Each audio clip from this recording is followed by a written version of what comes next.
starts nervously. I trust you. Not sure I should, but I am. So you guys were talking about, you moved here from Seattle, or? I lived in Seattle for a little bit. Okay. Yeah, they asked when I came to Arizona. Okay. And I was here like 10 years and then up in Seattle for a little bit. Okay. Then I was in California with COVID, and then I came back here. Back here. Yeah. Okay, so how long have you been here since California? 2020, I moved back here. And I have a little like functional medicine practice right by Encanto Park. Okay. So, Nice. yeah. And you were an ER doc before? I was. Yeah, I did 15 years ER. Okay. And then I was telling them like through COVID, like it was amazing because we took this little dumpy psych unit that was supposed to be tore down, and we just took all the overflow. Okay. And California didn't want to know what to do, so they're like, just keep them alive. And one of the docs that I worked with did concierge, like IV vitamins, and so we started doing like the monoclonal antibody. We started doing some high dose vitamin C. We did a lot with vitamin D. Yeah. And it was just amazing, the difference in people and how well they responded to just vitamins. And I was like, I want to do this. I'm tired of the ER. So I did. There are a lot of people from ER transitioning into, well, it's all different aspects, even like pain management, anesthesia, ER.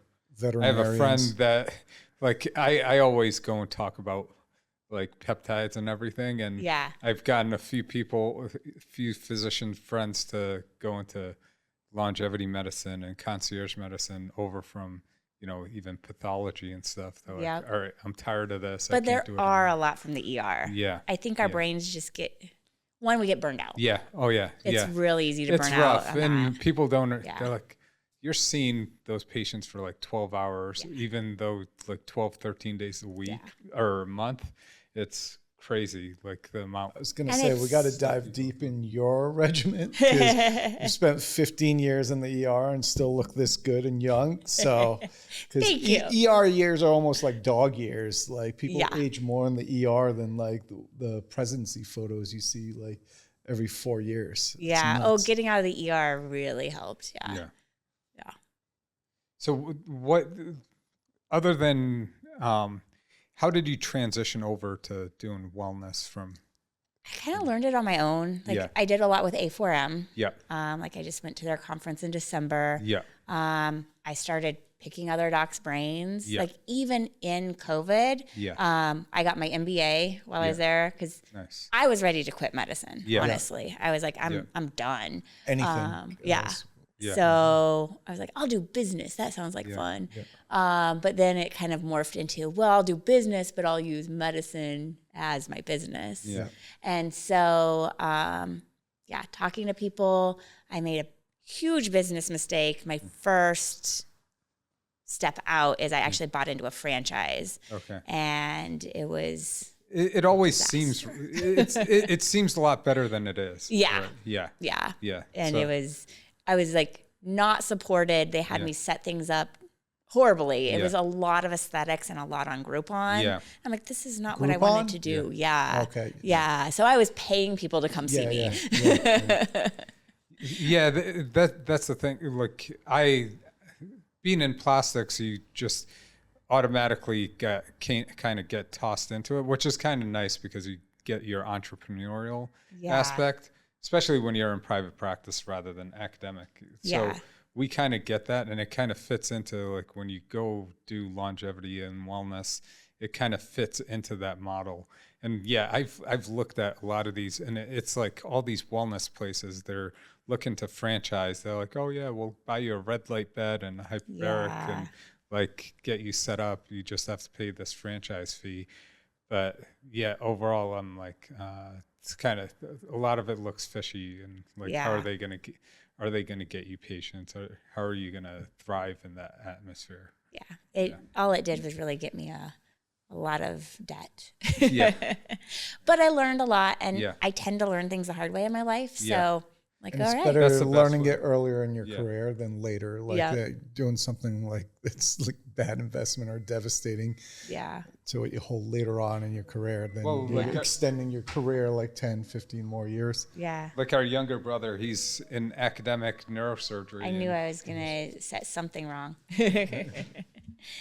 So, like, our younger brother, he's been stuck in academic neurosurgery for so long, and he's been waiting for a promotion. And we're like, you're not going to get it, dude. And he gets little promotions, but it's like, for what he went through. Is so, like, a lot of people get stuck in that route for like 10, 15 years, and then they finally get out on their own. They really figure out, like, I got that told multiple times by multiple attendings to me, where I was like, and I trained in like a private practice, academic sort of thing. So it kind of taught me the hustle, and it was in New York, so it taught me the hustle even more. Yeah. Then, you know, you go to a lot of these academic places and they teach you how to hate private practice. Mm-hmm. So they don't teach you how to like get your feet in the ground. And then a lot of young plastic surgeons, or like just physicians in general, get out and they join like a bigger practice or some old guy that just completely like makes them hate life and it's not want to do medicine now. Right? Yeah. It's just business management. You're never taught that in residency. Business management is never, even in plastics where like everybody's doing it, nobody wants to give away their secret or something, or just like have a couple lectures throughout the year. It should be included in, and so just like nutrition and vitamins should be included, and they're not. Yeah, nutrition, hormones. Yeah, like, it's all like, especially like in the surgical fields, like learn how to help your patients post-op to reduce their risk of complications, and like recovery is so important. It's probably bigger part of the picture than the actual surgery. Yeah, and even like for us, it's like patients coming in, right? Like come in with high BMIs. Like some people will operate on them, but I'm like, it's not a long-term result that you're getting with if we're not balancing everything out and making your life better beforehand, and you're going to end up at the same place like 2 or 3 years down the line, wishing you never had done it before. But we want you to be happy with what you did.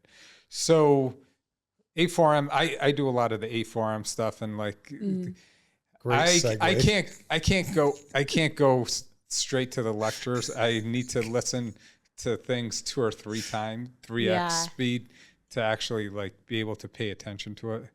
But like I go there for the vendors. I went last year. This year I had a lot of stuff going on, so I couldn't make it, but it is a great conference. You learn so much from it. I'm the same. Like, honestly, I go to the conferences to meet people and like pick their brains. Yeah. I think I learn more at the conferences from like sitting in the lounges and talking with people and making new connections. Yeah. And then I just get the lectures and I listen to them later. Yeah. The on-demand practitioner goes to all of them too. Oh yeah. Yeah. Yeah. Yeah. It's like, just I'm like, do these people really talk this slow? You know, like when you're like listening to it, I'm like, you know, when you have it hyper speed. So what are some of the like key things like you learned this year going to it, like that, you know, that you didn't know before? So I am completely fascinated with the brain right now, and how our brain health like plays into longevity. Yeah. So I really enjoyed learning some of the studies they're doing with like psychedelics and brain health. Okay. I've been doing those studies since high school. A lot of people have, and I think we would have a bigger cohort if people would like be open about it. Yeah. But Harvard's doing a lot right now. And so that was really fascinating to me. Anything specific about that? Like specific type of psychedelics and for what they were being used for? So a lot are being used for more like resistant depression, PTSD. I don't know exactly which strain of mushrooms or anything. No, I know that. But I don't know anything about that either. But, is it just mushrooms, or was there anything on ketamine? A lot on ketamine. I actually have just added ketamine into my practice. Okay, nice. Yeah, that's good to know. I did a journey last year. It was really healing. And I think ketamine works really similar to the psychedelics because it raises like BDNF. Yeah. So you create these new neural pathways, and the hot topic of neuroplasticity.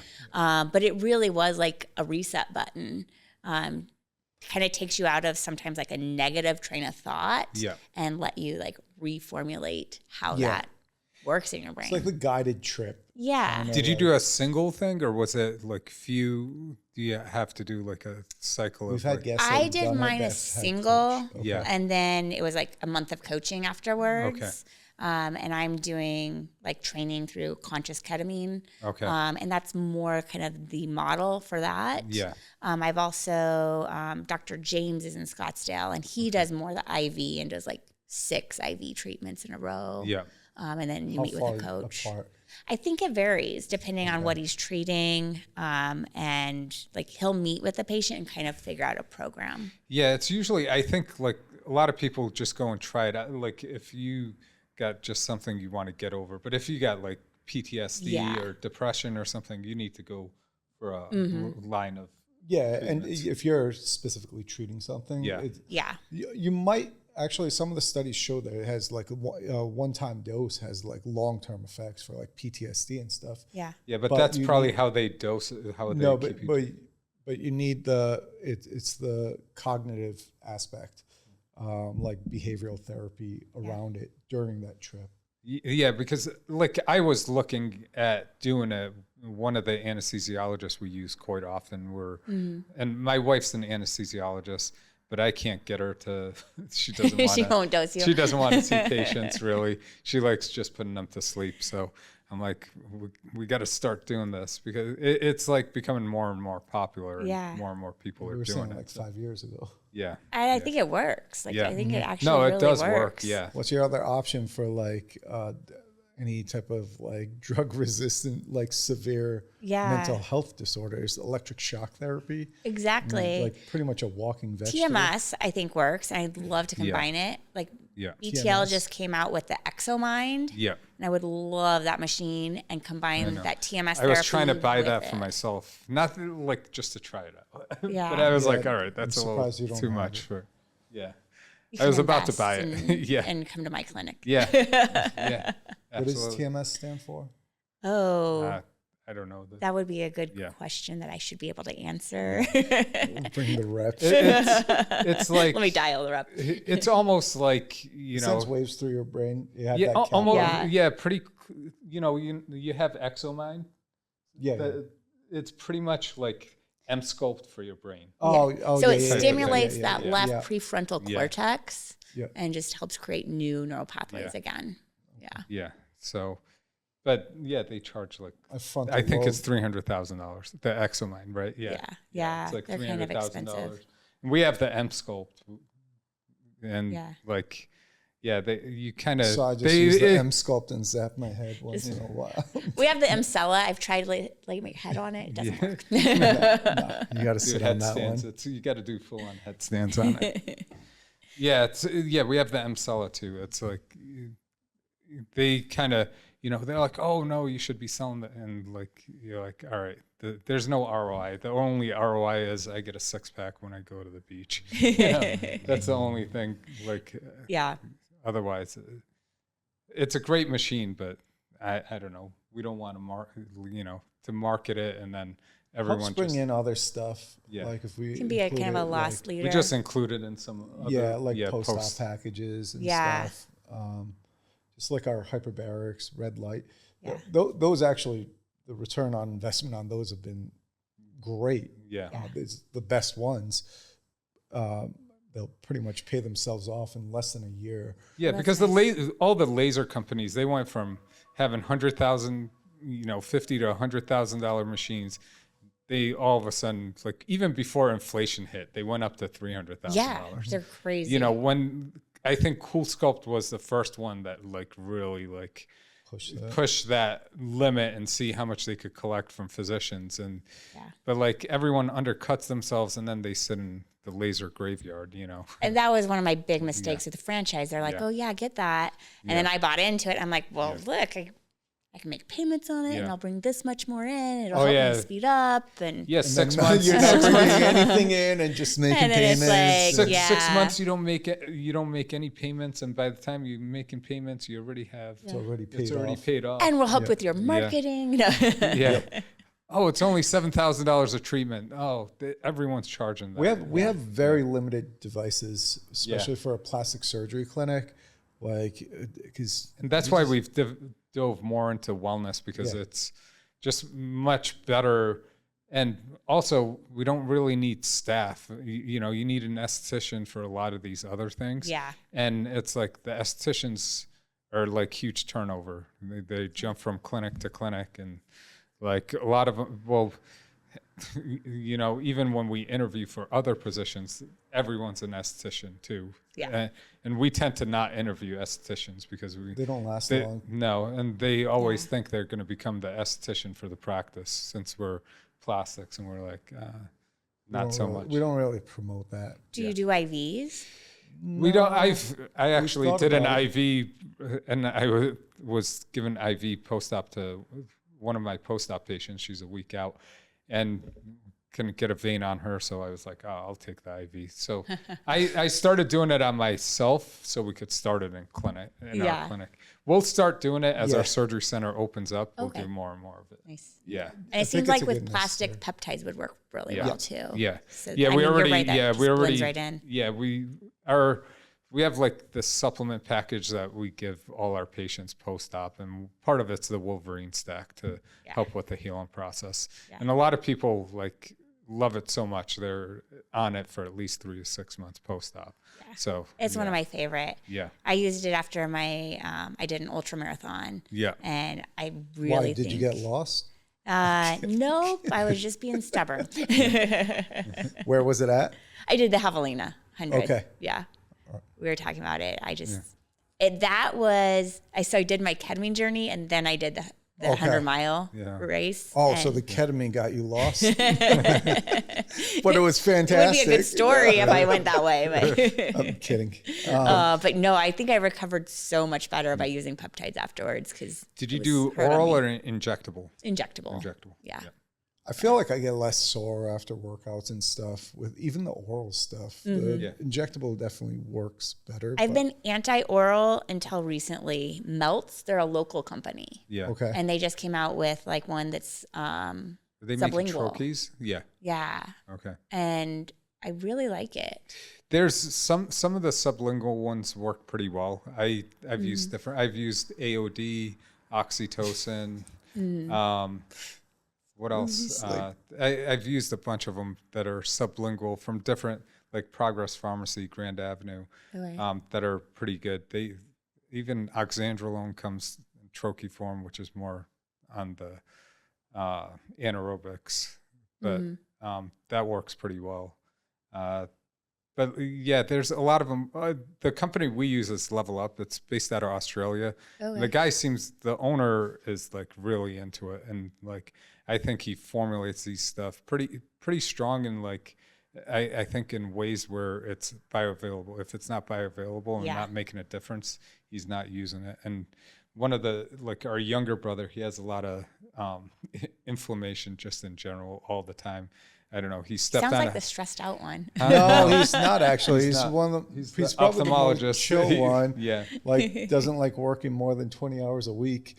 But he stepped on a bunch of sea urchins down in St. Martin and had like an anaphylactic reaction.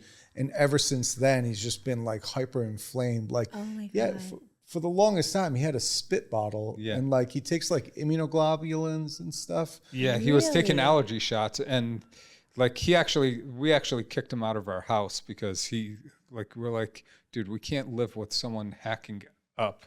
Like in the middle of the night, we're like, we got to get our rest, especially with kids. Other brother, and I remember discussing about him, and like, I think at this point it's mental. This guy's just coughing for the sake of coughing. I don't think he has symptoms. He feels the need to do it. There's no way somebody needs to cough this much. Yeah, because he took the Wolverine stack. He took the oral form. He's like, immediately he's like, he got energized and like, he's like, it felt like the inflammation and everything went way down. He stopped doing his allergy shots and stuff. He's like, I don't think I need them anymore. Wow. And the other thing that's dropped down gradually though. Yeah. Just stop. Yeah. And then now he goes on and on, like methylene blue is a little strong for him. So I don't know, he took the 25 milligram. He's like, I think I got to cut this down because it gives me migraines. It almost helps him a little too much. So he's like trying to cut down the dose when he's taking it. So, I'm trying to come out with a troche. I'm working on it with different compound pharmacies, see who can make it for me. And I'm huge into brain health, and because like I got my like weight loss, then fitness, and then like once like everything was lined up, I'm like, I want to like super functioning brain. Since we're operating, I just want to be next level when I'm operating, just to be able to think better, just better results and overall. And so I like take different steps. Are you getting ready to compete for a math competition? Have you done cerebrolysine? I haven't done cerebrolysine. Just Really I was kind of Is that afraid. a shot? It's IV. It's IV. IV? Yeah. IV. The whole thing that scared me was I've thought Is about. this the first time I'm hearing about it? You can't really find it at a lot of the compound pharmacies. I have it. Yeah. I love it. Yeah. Yeah. How did it help? How did it change? So, like, I read on it and I was like, okay, I think there's enough evidence that it will help like prevent early dementia. And that's one of my big fears is that I'm not afraid to age because I think I can do it well. Your family? But I'm worried about losing my brain. Yeah. It runs in my family. I saw my grandfather go through it and I'm like, it's brutal. I've put way too much work into my brain to lose it. Yeah. So I decided I'd try it. Yeah. And I'm telling you, I was the most calm and like my brain, I could physically feel my brain working better. Yeah. For about a month after I did it IV. That's like the only like peptide that I haven't tried. Yeah, right now. I'll say that again. Yeah. Because right now I'm even on Clotho to try to see how that works. Is that Spanish for cloth? No. Okay. Jose, resident Spanish expert, can you confirm?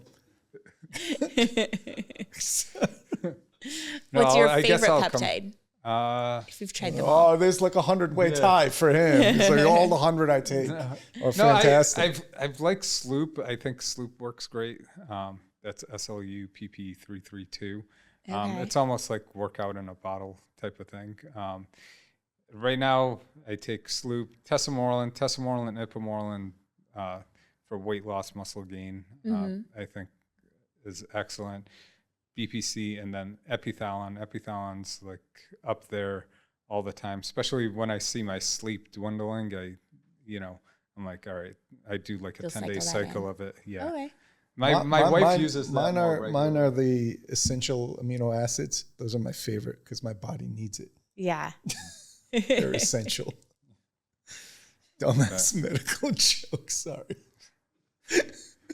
I don't know. But, all right. How about yours? Like, what do you?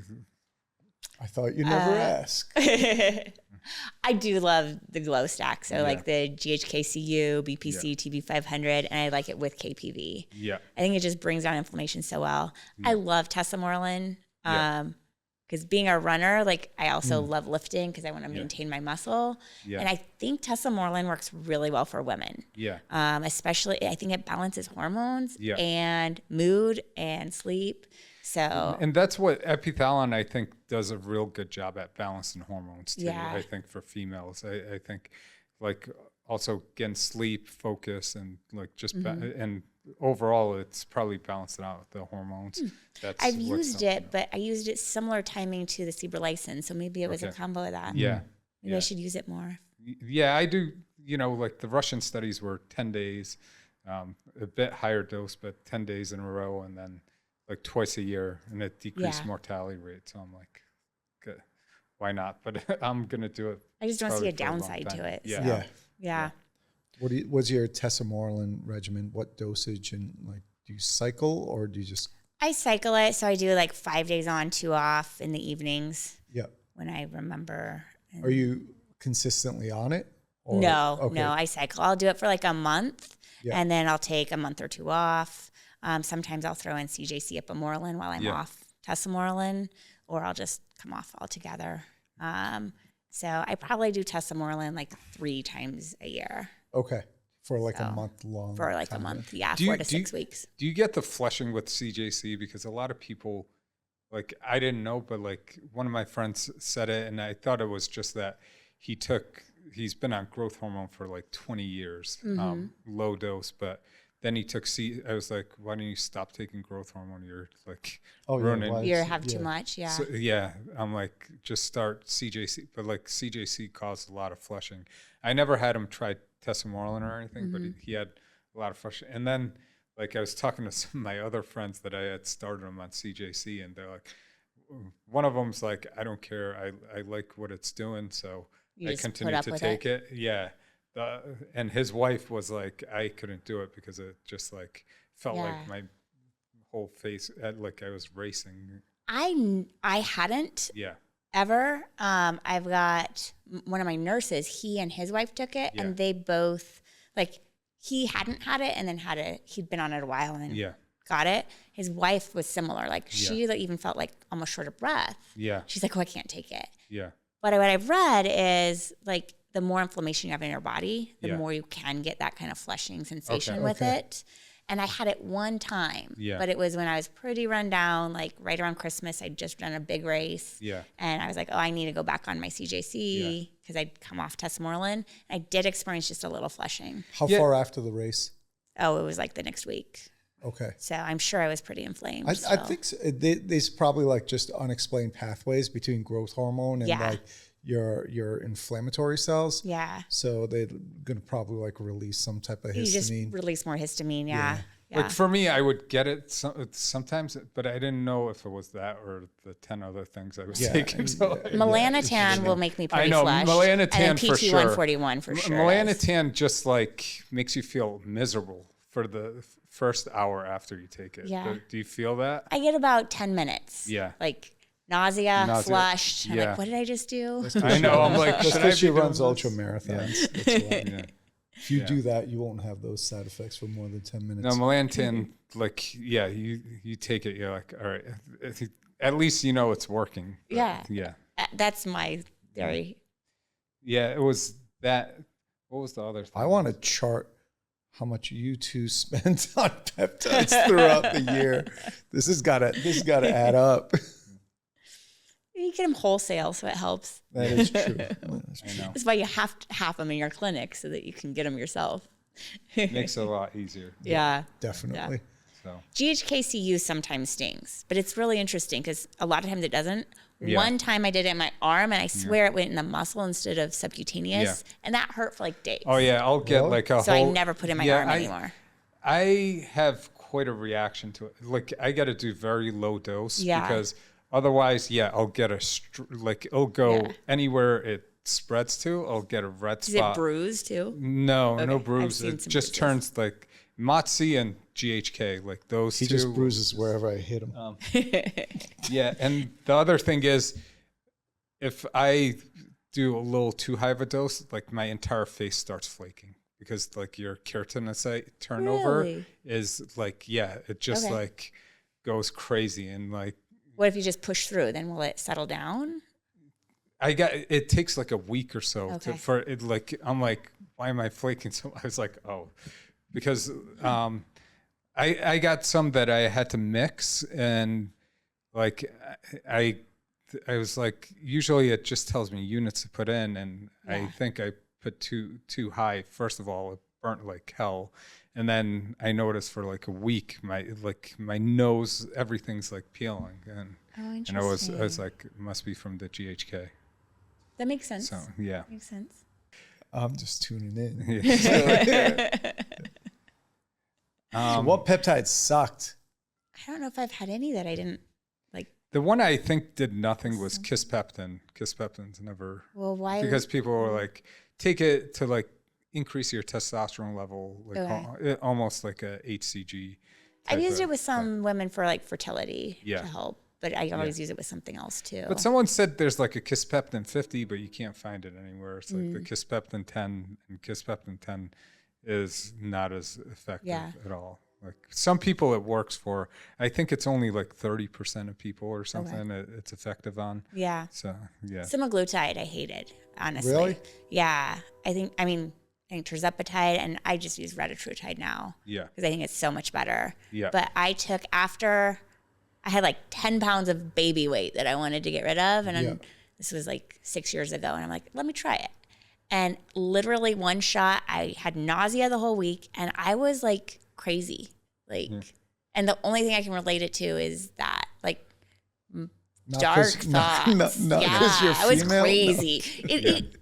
I could blame being female, I will admit, but but it might be a female thing that the females react, because I had a patient that called me today that just started oral semaglutide. She's like, I love the anti-inflammatory effect, but it made me just absolutely moody and crazy. She's like, I can't do this. It's like just absolutely nuts. I'm like, I haven't really had, I knew about the whole suicidal ideation and thoughts like that and decreased energy, but I hadn't heard about like really much mood changes. One shot and I'll never touch semaglutide again. Yeah. So I was nervous for tirzepatide. Start at a lower dose. I think it's the body tolerance to the just pure GLP-1 agonist that could do that if you maybe. But what did you start I started at like the lowest dose. Yeah, but even the lowest dose, because the 0.25. This guy started at the highest dose. I started at the highest. He showed up in the operating room. He's like, I'm feeling sick.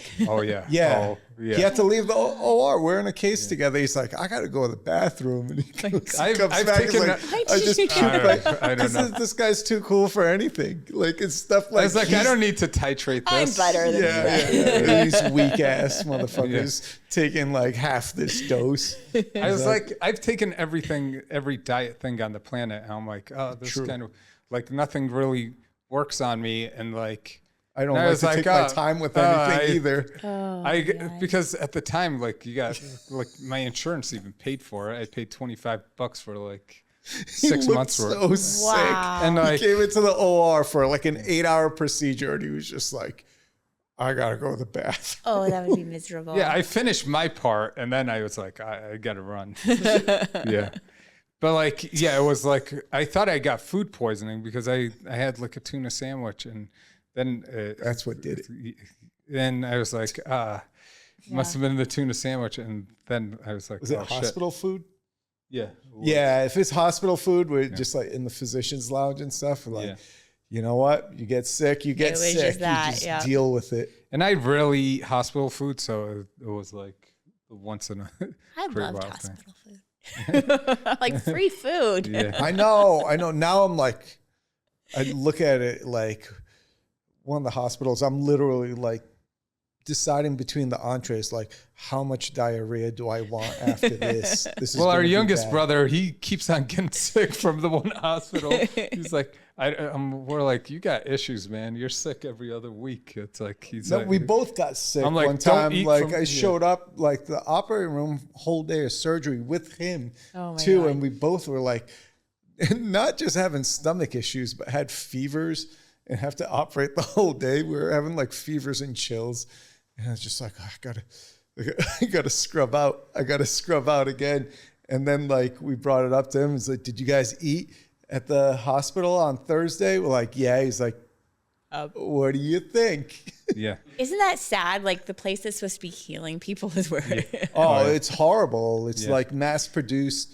And we've brought it up on prior episodes. Talk about seed oils. I'm just afraid of the oils they use. So I bring my own food. Forget about the oils. Like I've brought this story up a couple times already in previous episodes, but we had a friend on the wrestling team that his work study was in the cafeteria. We're like, oh no, his name was Jose. Jose, what are you doing with those buckets? 5-gallon buckets he's carrying. 2 of them. It's like, just taking them to the kitchen so they can use it with the food. Like, what is that? He's like, it's laxatives. I'm like, wait, what? He's like, oh yeah, anywhere you mass produce foods, they dump it with laxatives because the faster it goes through your system, the less chance you're going to get food poisoning from it. I was like, what the fuck? That can't be true. It is. It's true. I looked it up. God. It's true. When you go to the buffets and stuff, that's that's don't eat out. definitely- Yeah. Oh and my God. That's That's why like- I'm that's- like that's always just- wary of yeah. like I almost never go to all you can eat buffets.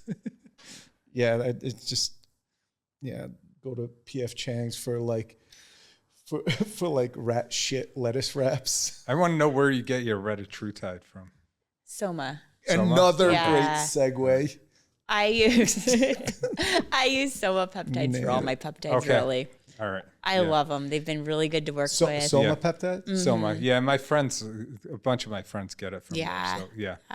They third-party test their Yeah. batches. I feel like they're pure. They're good to work with. They're easy to get. I've started to use Alpha Biomed. They Okay. for my own stuff. I don't use it with the patients, but supposedly they're a 503B company, but like I'm just kind of afraid of like when the patients go, because you can set up a site that they can go and buy their own peptides from. Yeah. So My patients all like go through me to get them. But Yeah. yeah. Okay. But I do like the Retatrutide. yeah. Yeah. No, I know I've been on the Retatrutide and I just ran out and ordered some more. So Which receptors does Retatrutide work So- on? GLP-1, GIP, GIP, and the glucagon receptor. Okay. Yeah, so that's the third one. That's the adds twist. So in. you actually don't feel like you're on a GLP-1 when you're doing it, Yeah. but you notice you're keeping muscle, you're eating less, and you just feel clean. I don't know. Yeah. That's the way I I think feel. it's more anti-inflammatory. Although Yeah. I read a study that showed maybe tirzepatide had a little less, little stronger anti-inflammatory effect. Who was that study But sponsored by? Yeah. I definitely see with Retatrutide, people don't have as much muscle wasting. Yeah. So I take it That's more the for the biggest sign. anti-inflammatory effect Yeah. and microdose it, but I don't Yeah. want to lose weight and I want to keep my muscle. Yeah. So that's why I like it. What's Yeah. your Reta. microdose? About half. It's like 5 units, like 1 milligram. Yeah. And where do you usually start your patients at? Usually at like 10. 10 units. Okay. Yeah. So Yeah. 2. It starts at 2 milligrams. Yeah. You got to get on it. I do, but that would require me to. My mom used it and it made her mood so much better. My whole family is like, what did you do to mom? Please keep doing it. Overall, it's probably balancing hormones too. Yeah. Overall, And it's once a week? Less Yeah. fat, less inflammation. Yeah. For my patients, I do. Yeah. Yeah. I do it like once or twice a month because Okay, yeah. I 'cause you're really, really low microdosing. dose it. Yeah. Yeah. Yeah, and it actually even at when I do it once a week, it you don't feel like you actually need it. With Yeah. tirzepatide, at day 5, 6, you notice you're like snacking a little more. Yeah. So With tirzepatide, I often actually split it and have my patients do it twice a week. yeah, okay. Okay. And semaglutide has the best satiety. It's supposed to have the best satiety out of all of them, but Yeah. I hardly use it at all. Yeah. And probably personally, just my experience. So I guide my patients Yeah. away from it. Yeah. yeah, You know. I know. I try to as well. But some patients want a The cost cost. effective. Yeah. Yeah. It's so Way. much cheaper Yeah, For now, for now. it's going to be different in 12 months. It'll always be cheaper, but Yeah. price gap's going to decrease over time. Yeah. I think we'll see it improve, be more available. Until the 15 receptor injection comes out. Yeah. yeah. I'm just wondering when Retatrutide's actually going to come out because It'll be really interesting, Yeah. especially like since so many people already are using Yeah. it Yep. and found it. Yeah. Like what Eli Lilly's going to do with that. yeah. So Yeah, it's just a wonder what they're waiting for to actually release it. Yeah. Because they probably have enough results in everything because it's shown drastically better results than the other I two. had a rep tell me once they're trying to get it labeled as like a biologic because then that makes a difference on whether compound pharmacies can, Yeah. Make and it or how much not? they can Yeah. charge for it. so they can charge Biologics more get- and yeah, compound pharmacies can't do it then. Yeah. So that makes sense. that's, That actually makes perfect sense. It was Yeah. like, so maybe that's what's taking longer for them to push it out is because they're trying to wait on that. they just need to add a monoclonal antibody to it. Then they can really charge like top dollars. And then Yeah. you'll start seeing commercials on TV for moderate to severe obesity. It's like if you have mild to moderate, you're fine. but moderate to severe, we got the drug for you. You need it. Yep. It's a biologic. So what are some of the things you do in your practice? So we do hormones. Yeah.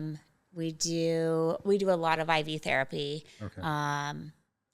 We do some of the specialty IVs too. So like ozone therapy, methylene blue. I love NAD. Okay. We do chelation. And then we do weight loss.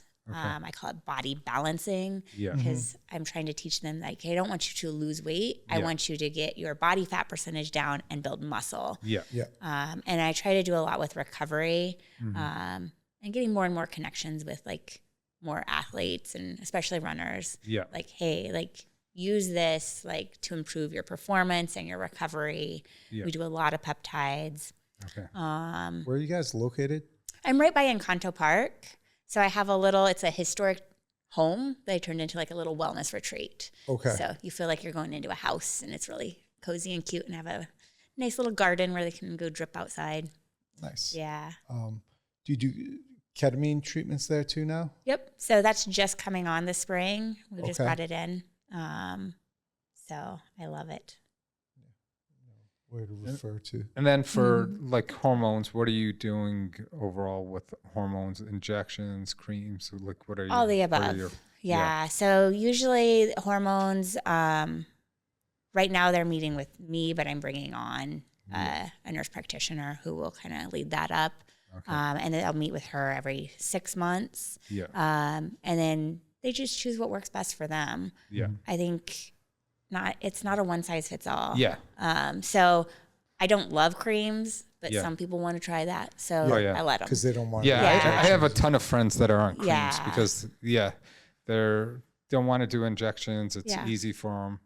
Like for me, I hate putting on cream, so it's like a lot. It's kind of sloppy from what I hear. Mm-hmm. Yeah. And then the troches we use, RX formulations or Camelback compounding is usually we'll custom make them for us. Yeah. And I think they work. I mean, it takes forever for those things to melt in your mouth, and I would get sick of it.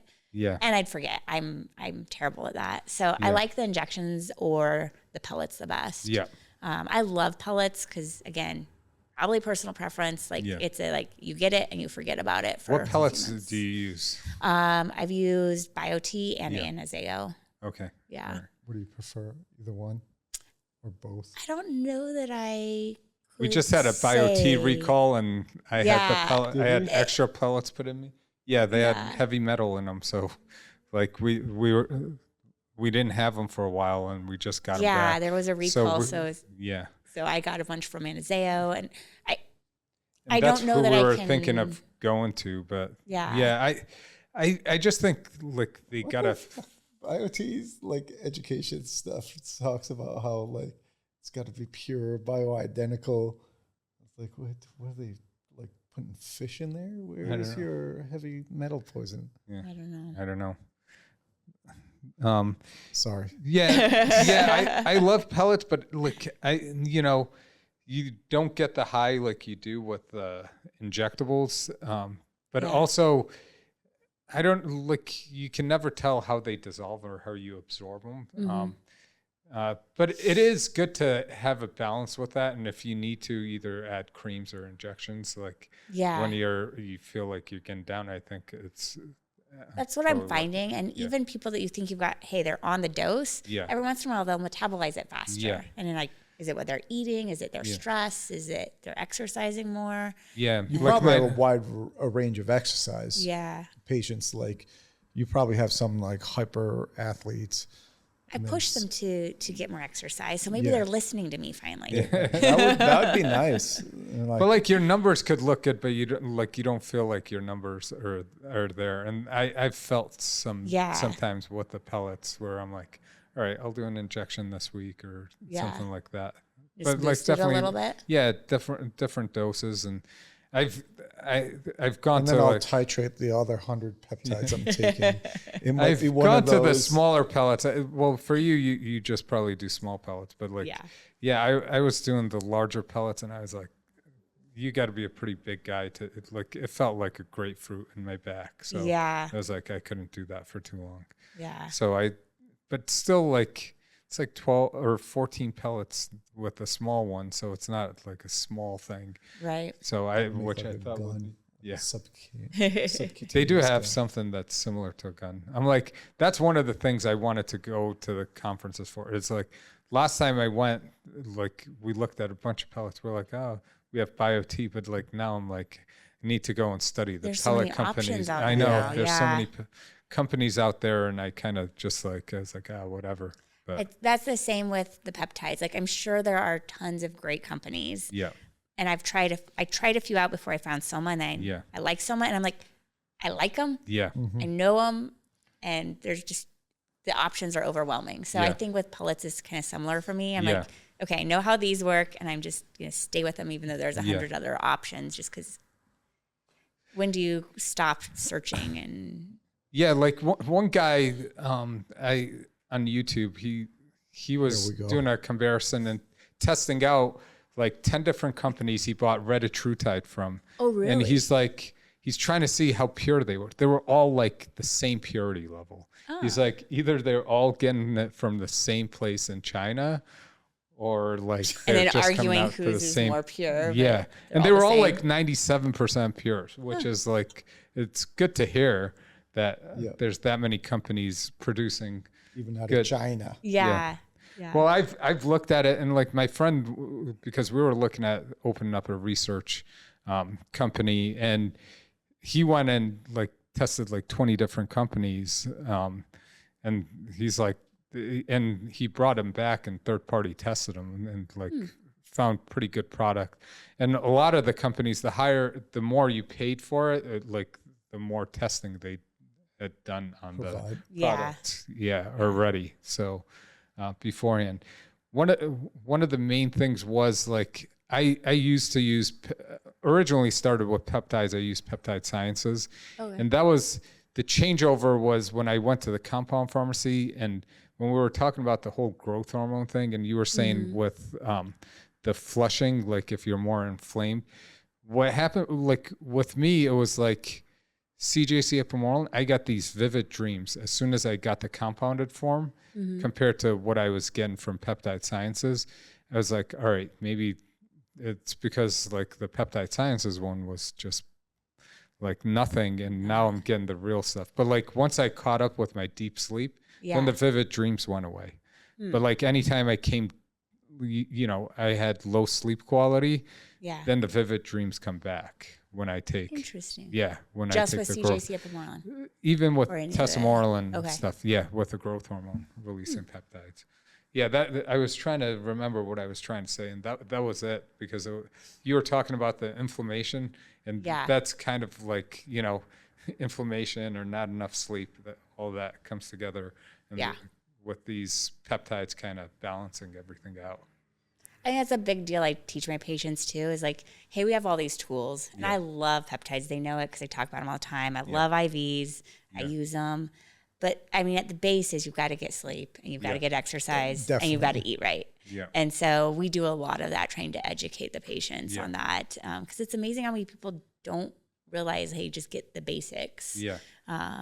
Well, their PCPs also don't tell them, because that's how they come to me, and out of everything for their health, because their PCPs don't spend the time. They just give them more antihypertensive or diabetic medications without, or tell them they're like, oh, your hemoglobin A1C, it's a little elevated.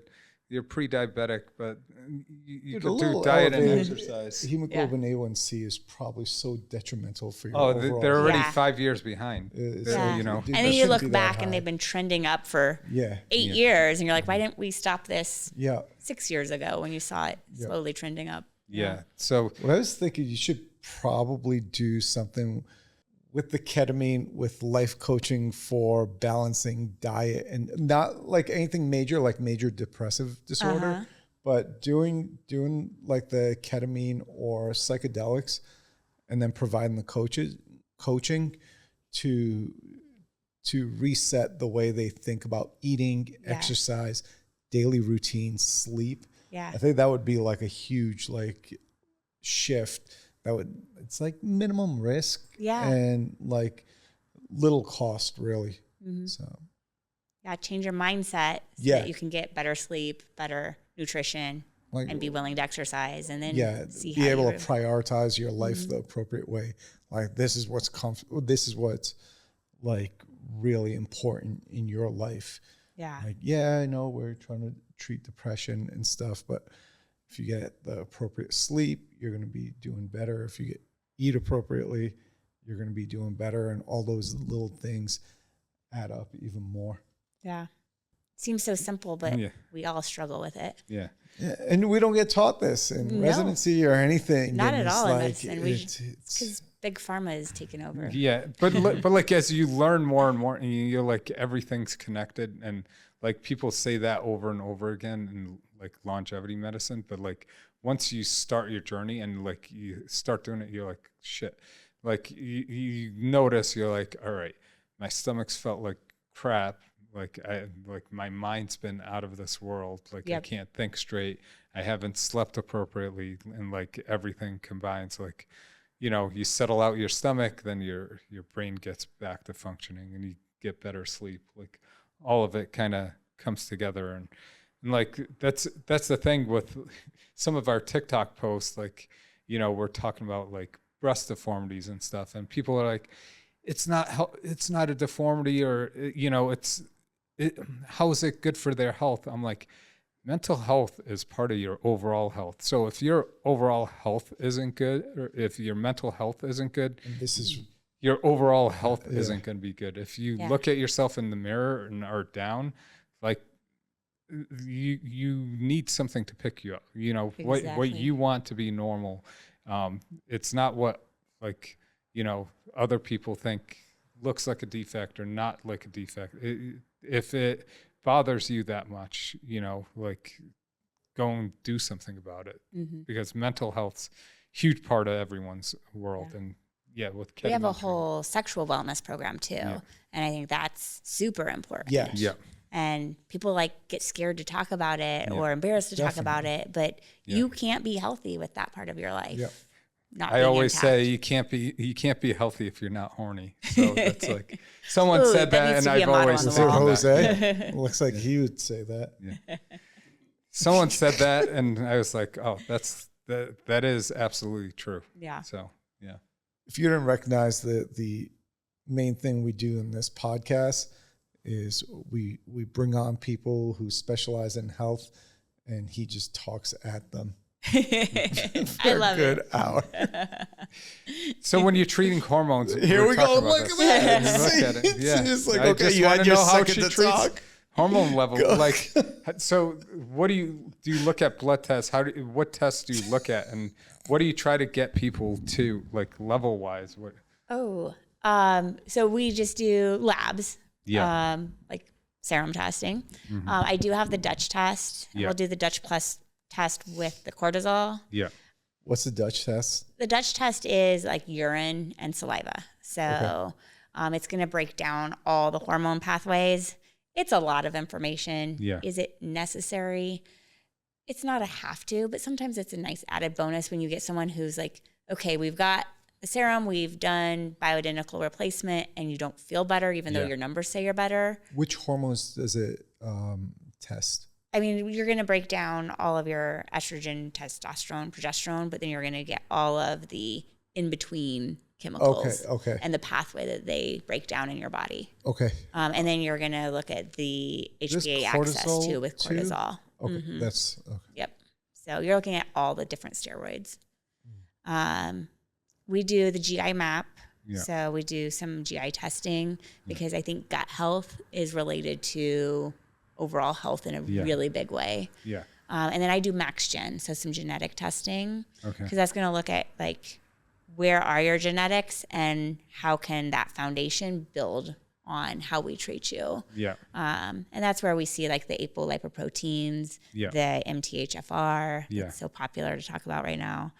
I think it's, I heard someone talking about it on one of the A4M lectures a couple of weeks ago. It was from the longevity conference, but they were saying how like people are making it like it's a huge thing where it's not. It's like, you know, it's only a certain part of that gene that's that you got to look at, because a lot more people are going to have that issue. It seems like they're going to have that issue, but it's only a subset of them that have that part of the, like 80% of people in America have some form of it. Yeah. But to what degree? And how much is that influence? Yeah, she said you had to look at like the second receptor, not just the, not.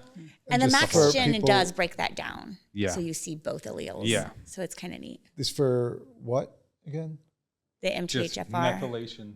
Yeah. And how does that affect? Like when you take vitamin, like the B vitamins and folate, what form you take it and how you can metabolize and absorb it.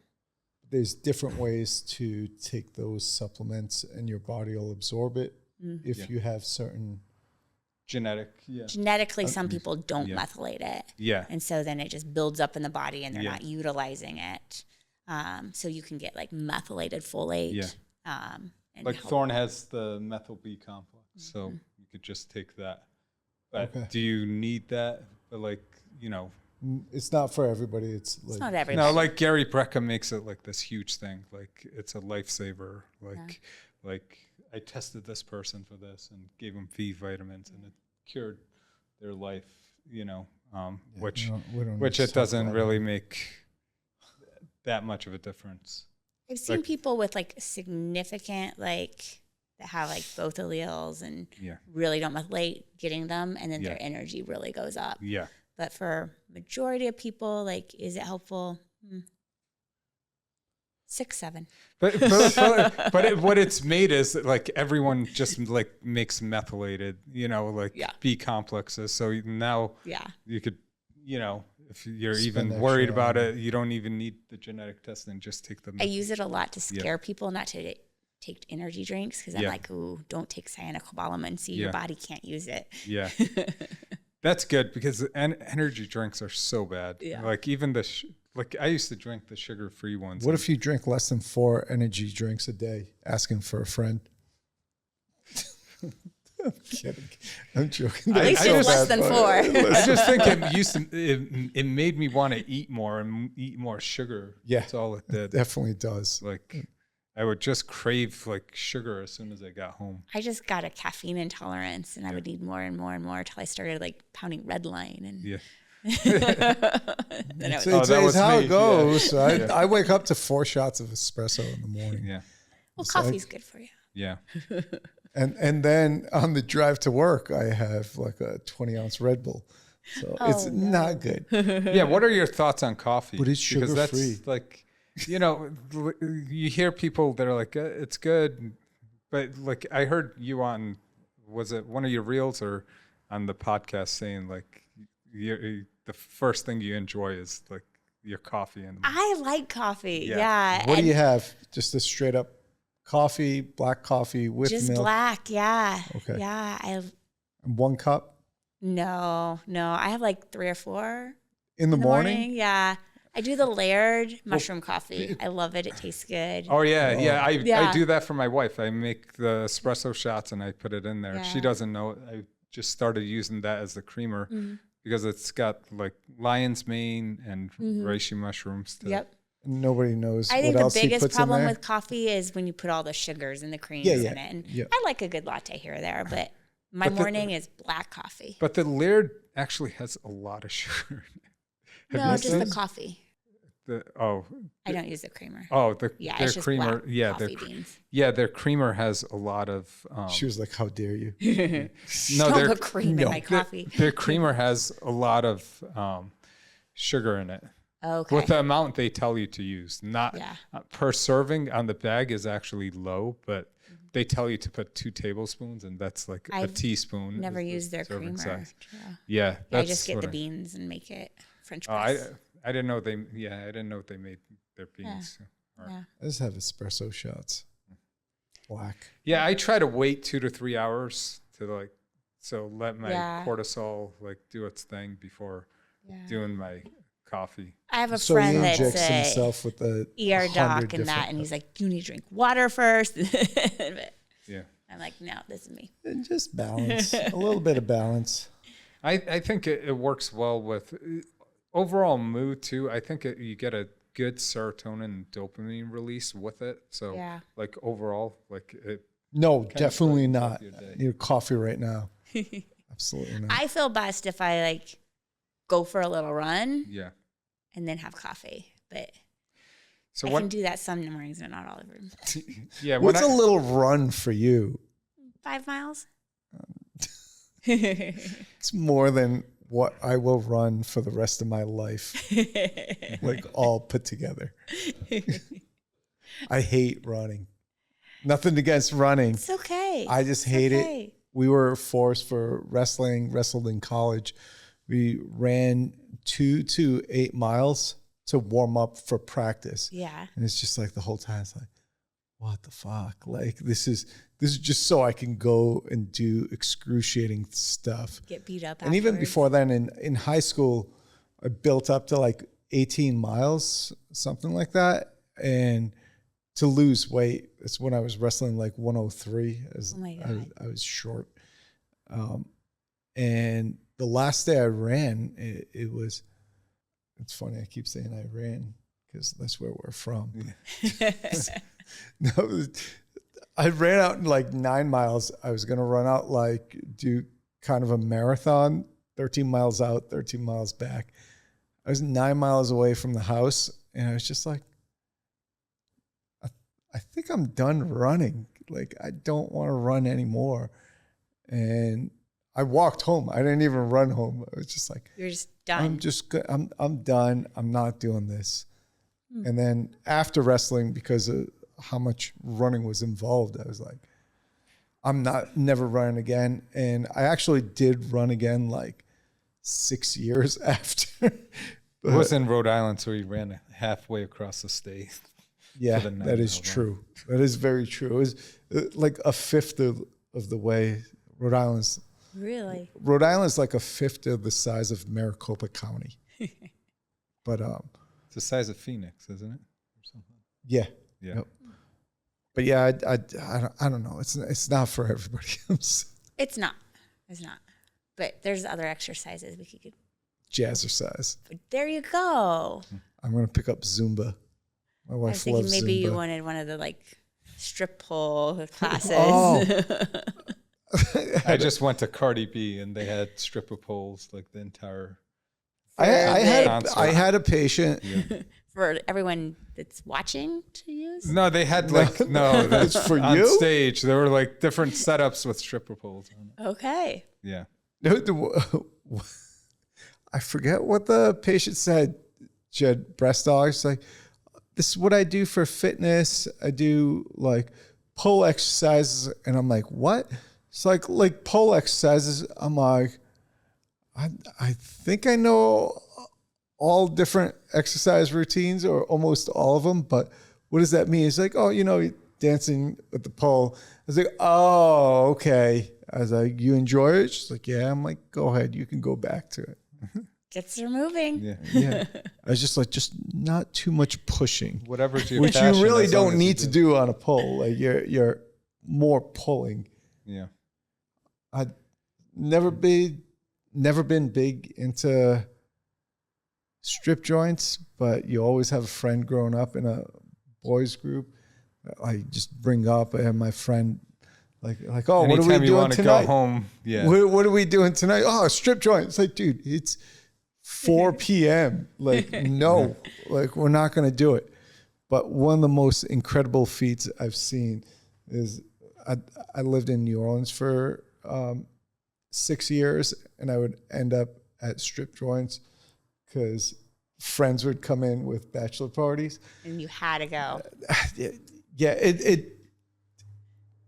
I swear. New Orleans doesn't seem like a place I don't enjoy them because as a plastic surgeon, I'm looking for deformities more than like so appreciating. It's like, oh man, look at how lopsided her boobs are. Or it's, oh yeah, that incision looks crazy bad. But at one of the clubs, they have like a 2 to 3 floor pole. And the stripper would go to the top, go upside down, and like suicide drop down and stop with their face like this close to the floor. I was like, oh my God, I got to go to the ATM. This is some Cirque du Soleil shit. I'd never been till COVID, and everyone was like, and now we're you're going addicted? out tonight. No, I'm kidding. And so I was like, okay. And I just was like, wow, they're really strong. They're really strong. Like to do it for that long. Yeah. Yeah, the stuff they do is just like even like the Cardi B concert, and I don't know, she's like 6 months from pregnancy. I'm like, I don't know how you got to really be fit to like be out there and like. She's Puerto Rican, it's almost natural. like running the marathon.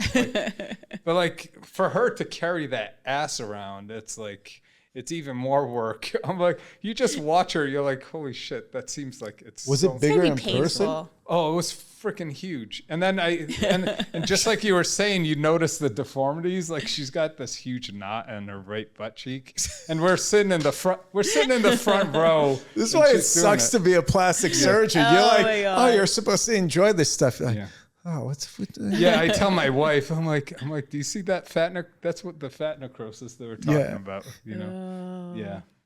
I can't enjoy boobs anymore. Oh. It's done. I left that behind like 15 years ago. Terrible problem to have.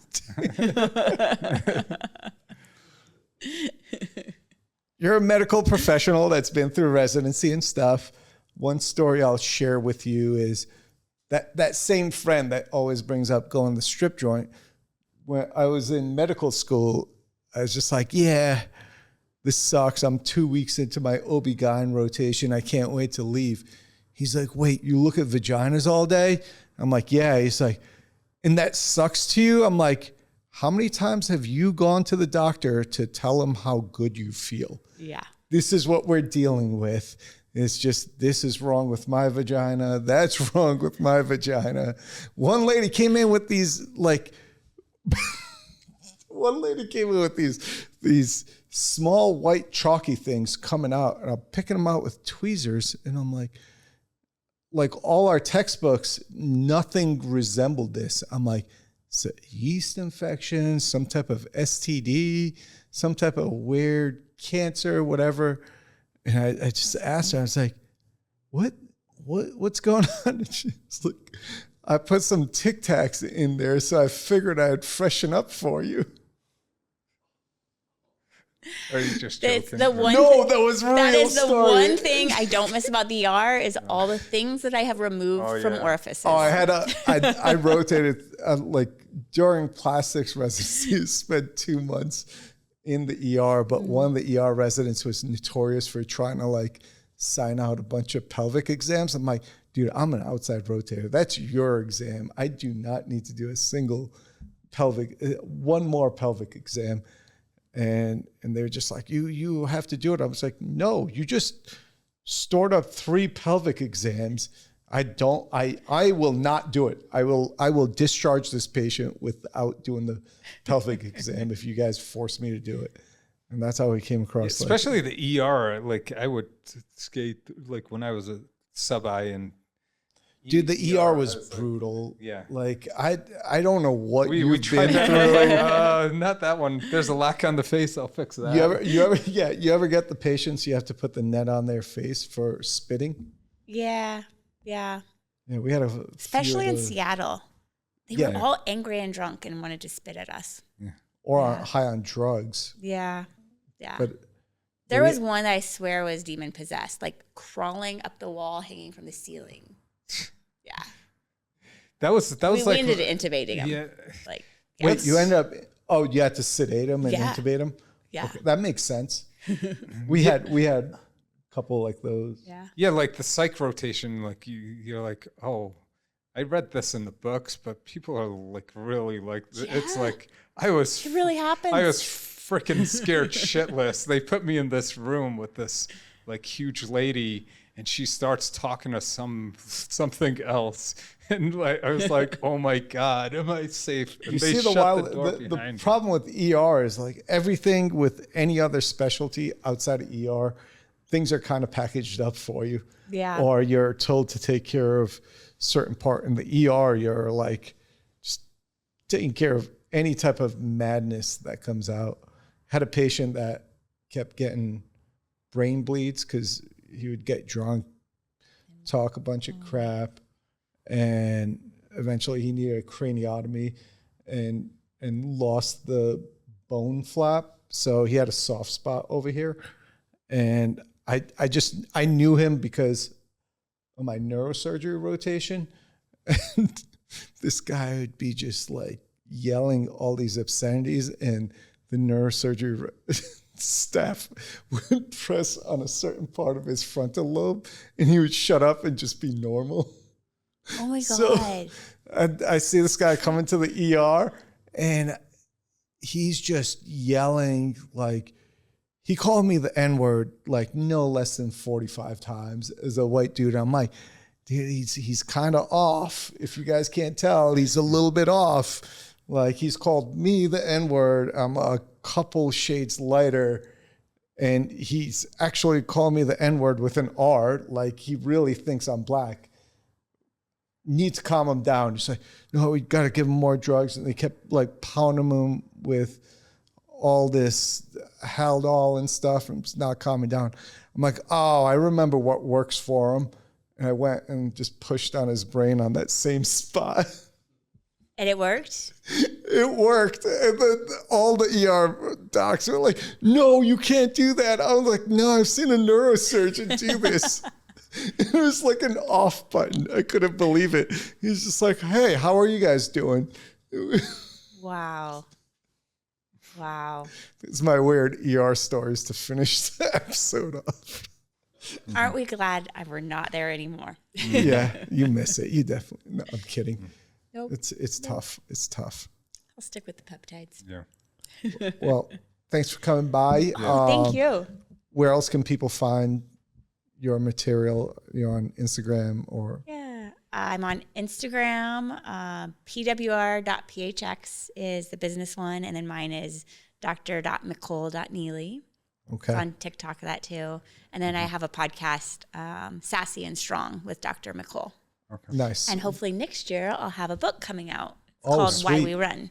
Awesome. It's an anthology, so there's several authors. It'll be really fun. It's funny you say that. I'm just about to release a book saying why I don't run. They can come out together. And But your podcasts are on all platforms? all platforms, Awesome. yeah. Yeah. Okay. So And go I'm check it out. just around the corner by Encanto Park. Yeah, there we go. Thank you so much for coming by. Thank you so much, guys. Nice meeting you.